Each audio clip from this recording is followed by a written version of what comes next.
So this week I have with me Pearly Jacob on my left, who's Skyping in from India, and I have Sharron Lovell on my right, and we're here to talk about video production. So let me start with just asking the two of you to introduce yourselves. Tell us a little bit about the work you're doing at the moment, particularly in multimedia journalism, and then we'll get straight into the questions. So maybe Pearly, you can go first.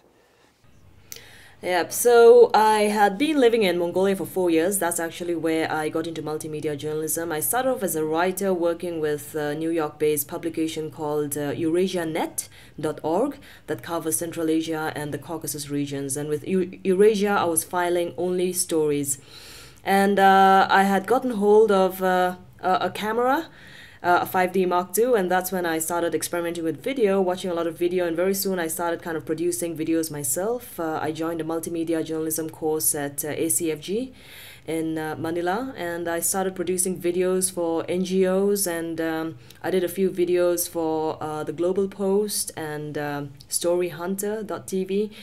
And well, that's where I am at right now. I'm still working as a freelancer, still shuffling between writing, photography, and producing videos. And Sharron? I've been a photographer, photojournalist for about 10 years. And I was always a little bit frustrated as a photographer, I think, because I kind of kept reams of interview notebooks at the same time, which kind of sat on a shelf somewhere.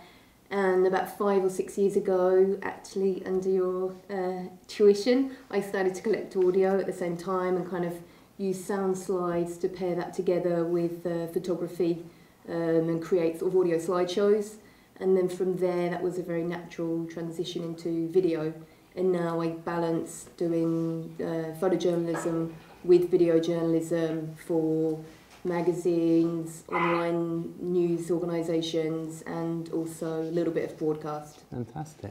So going straight into video production, you both come from two different backgrounds. So Pearly, you're coming from writing and Sharron from photojournalism. I'm wondering what you think are the biggest challenges from your discipline moving into video, particularly in video production rather than, we're going to talk about editing next week. So in the move from being a writer, from being a photojournalist, what do you think are your main challenges? Pearly, maybe you can start. When I first started doing video, one of the things that I found the most difficult was interacting with my subject with all this paraphernalia of all these electronic equipments around, and I felt in some ways it really limited me from the interactions with my subject. Before, as a writer, as a journalist, I'd go in with my notepad, a pen, and a little recorder, and that was it. And I could interact directly with my subject, and I felt that sometimes they seemed a lot more open, it was a lot more relaxing, whereas when I came in with my camera and I started doing videos, and I'd have to spend more time with them to begin with. I'd have to make them relax, I'd have to interact more with them. And it was really difficult for me to kind of maintain eye contact and make sure that the conversation flowed freely, while at the same time minding what was happening on the camera in front of me. So that was one of the biggest challenges. And it became it was more time consuming, of course, to get a story out. Having to meet people, kind of establish connection with them. And in the beginning, I was really shy about introducing the camera. So sometimes I would actually go and meet people first. And thankfully, I wasn't doing any breaking news stories. And I have never done any breaking news stories. So I'd find myself visiting the person first and telling them, hey, this is going to be a video work. And then arranging for a second meeting where I would go back with my camera after explaining to them exactly what I was going to do. So these were some of the initial challenges that I faced. Of course, I became more comfortable with it towards the end, but till now I still find I kind of miss the old days where I could just walk in and have a conversation with somebody and start an interview on the spot. So I think that was one of my biggest challenges. Oh. Yeah. And as a writer, the construction of the story, is it any different to when you're thinking about video as to when you're actually writing a story? Yeah, as a writer, one thing about video that I really appreciated was the ability to have my subjects tell their story in their own words. As a writer, yes, I was inserting quotes in the story, but a lot of the things were being shaped by my words, the way I introduced the subject. And one thing that I really, really liked about video was, and most of my video work, most of the video work that I have produced are self-authored pieces. So I don't have any VO, except if it's a news-based piece, depending on the publication that I'm working for, but I tend to prefer to do self-authored pieces. And as a writer, you tend to kind of shape the subject's words. So even though you insert the direct quotes and comments, but somehow I feel that I'm kind of mediating more in the process of the storytelling. Whereas in video, I feel that I'm giving my audiences a direct close-up interaction with the subject themselves, and I'm letting the subject tell their own story much more than in writing. And for you, Sharron, now as a photojournalist, what were the key challenges when you first went into video? Yeah, I mean, it's funny because I didn't have that sort of problem of like getting over bringing a camera into a reporting situation. And for me, it was really sort of this completely different approach and mindset to storytelling and dealing with time. Because as a photographer, you're really focused on sort of waiting for and you know, moments and frames that kind of distill a story in a single image. And with video, you're dealing with time in a different way, where you're building sequences of time. And in the beginning, I just didn't shoot enough. Yeah. I shot still very much like a photographer, and I was shooting video in single moments still, and that was quite a transition and a challenge. Yeah, I think the process of, you know, and in video you're thinking of the end product right from the beginning, whereas with photography I think it's a bit of a freer process, a bit more of an abstract process that you then edit together at the end. Yeah. Whereas with video you are always thinking, what is the end before you even really start, and so it's much more planned and manufactured, and that, I think finally it means that, you know, I think the end product of video for me is often more satisfying, because it does have all the context in, and it has all the information that I think should be there that is often left out of photography. But the process of photography I still think is really beautiful. And what are the key elements of a video? I mean, what do you see when you're going to make a video story? What are the key things that you're looking for when you structure that together? Character. I think for me the biggest thing is finding the right character, because you can find, you know, it's not about finding, or it's not about only finding an amazing story that people will relate to and be interested in. Is finding the right character that you can work with to tell that story. It's much more participatory than photography when you're just observing a story, and that's why I think finding the right character that wants to tell that story with you is crucial. Yeah. Yeah, and for you, Pearly, what are the things? What are the kind of what's on your list, should I say, if you're going to make a list before you go out to shoot a video, of key points that you need to hit as you go through the production process? Mm-hmm. The thing is, sometimes you have a story plan, and sometimes in commissioned videos you are just told to go and tell a story a certain way. So I cannot always be sure of finding a great character to work with, and a lot of times I need to make do with also what I have. And right now, in fact, a couple of weeks ago, I decided to work with my friend to help him make a little bit of a profile video about himself. He's a paraclimber. He's got a physical disability, and he won a world climbing championship. And the story in itself, it sounds so good. And he's a brilliant climber, so I had a lot of great shots of him on the rocks, on the wall. But when it came down to the interview, he's not a good talker at all. He's extremely shy, he's extremely sensitive. He's a quiet, soft-spoken person. And I've been struggling with how do I present that on the camera. He's not very charismatic when he's talking, but I also need to show the sensitive side of him, which is also quiet and soft-spoken. So this was just in connection to what Sharron just talked about character, because having a great character is always extremely good. But you don't always get a straight character, but you still need to tell the story. So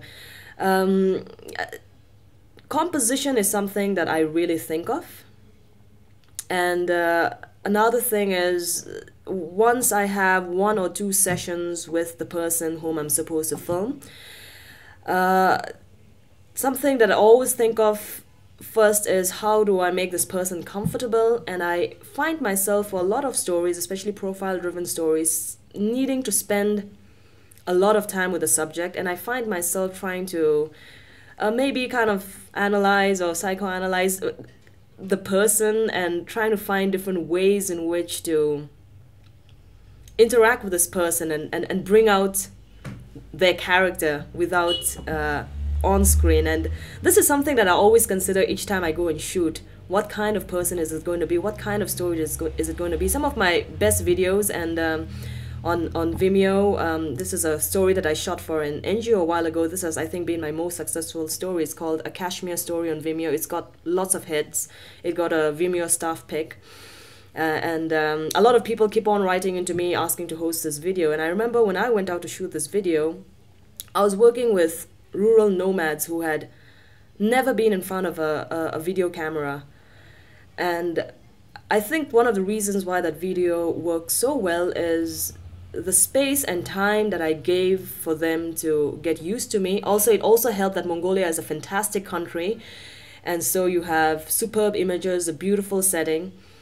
But I had to get the story out, the whole story about the relationship with Kashmir, and how at the same time they are very dependent on it, and at the same time it is causing a bit of an environmental hazard, and what are the challenges that they are facing. So something that I knew when I set out to make that video is that I'm going to have to spend time with these characters. I'm going to spend time with these subjects and make them comfortable with me. So every time I go out to shoot a story, I think these are things that I put out a lot, because I'm never sure that the character that I'm going to meet is going to have the kind of personality that's going to stand out in video.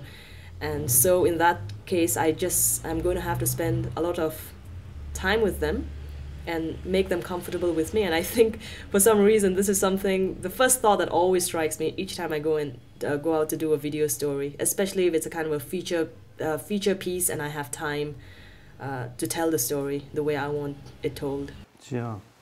So one of the things that I wanted to discuss with you both was, my wife is a multimedia journalist, as I am, and we have very different approaches to the way that we go about. We do very similar stories, but we have different approaches. We have different size bags to start with. She tends to get a much more intimate way of working. I mean, she spends a lot of time, and somehow she manages to bring out things in characters that I find harder. And at the same time, technically, I'm much probably stronger than her, and I spend a lot of time on that. So what do you think are the sort of key advantages and disadvantages of men and women? Now, I know this is very general, and you can't always say one is the same, because it comes down to personality. But I think that there is some subtle differences, and I'm wondering what your thoughts are. Maybe Sharron can start. Yeah, I mean, I kind of often, especially students here in China, or females here in China, they're often surprised that I work alone with a lot of equipment, and that's clearly a physical thing. I'm quite small. I'm female and I'm quite small. Yes. With it. But I actually think that being a single operator, that the physical thing is. Okay, so you get strong and you can lug a little bit more gear around, but I really think, the tough thing about being a single operator is not the physical, hindrance. It's a psychological thing. So the challenges that are coming from working alone, I think, are kind of shared by male and female. I think it probably does come down to more of a personality thing. It's a personality thing. I think it's more of a personality thing. Yeah. Yeah. I think sometimes there's definitely a it depends on the dynamic of the group or the story that you're working in. sometimes being a woman works really well, you know, Yeah. because you can sort of deflate tensions or testosterone or whatever, and sometimes being a woman doesn't work in your favour, you know, in terms of creating access or Sure.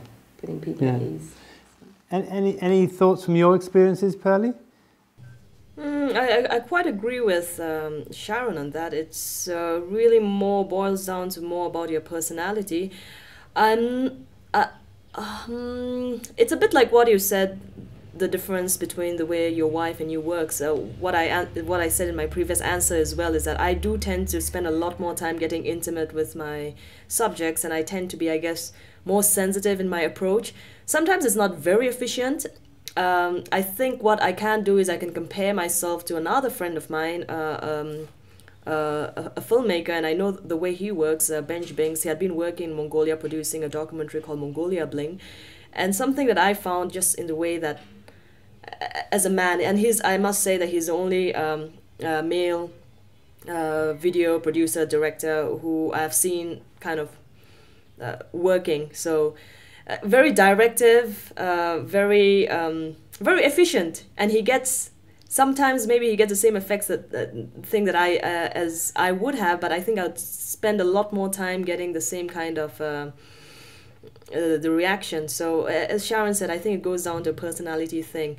Sometimes in terms when it comes to equipment, I do tend to find, well, again, it could be, I tend to be a bit of a scatterbrain sometimes. So in terms of the technical functionings of equipment and all, I tend to find, at least from the blogs and all that I follow, and a lot of male or rather, multimedia producers seem to be a lot more kind of technically savvy or up to date, or they seem to examine equipment use a lot. I might be wrong on that. I haven't spoken to, I don't know whether Sharron would agree with me on that, but the ways to be technically savvy seems to be, or up to date with new technology I seem to find that more in male multimedia workers, whereas from the women it's more on the emotive side and dealing with subjects. I could be wrong on that, but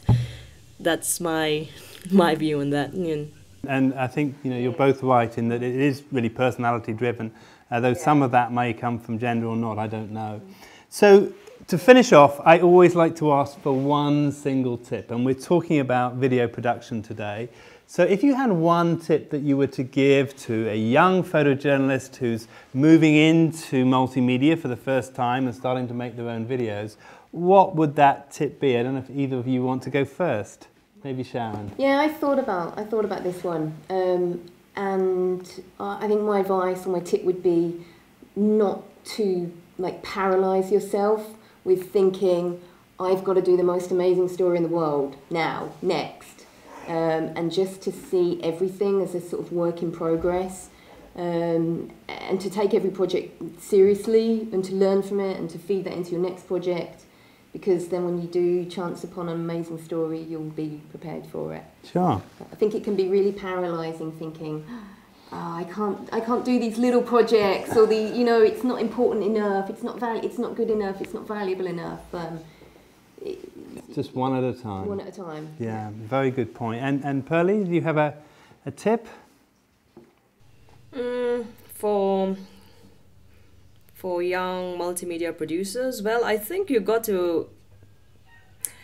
really need to know your equipment well. That's important before you go out, and whatever it takes, I think you really need to experiment. And I think at the same time, because you're working with, it's not a traditional setup where you have a cameraman and you're interacting with the subject, you have a separate person. So especially for writers who are getting into video work, I think it's also very, very important to learn to, because as writers, we often tend to describe the setting and the scene. So opening up your eye, learning to see things visually is very, very important, and at the same time continuing to not get too technical, but to learn to develop this intimate relationship with your subjects is also very important. At the end of the day, your subject is also in many ways more important than the story, so maintaining that relationship, I think, is also key. Fantastic. Thank you so much, Pearly and Sharron, for joining us for the discussion. That is the end of our discussion for today.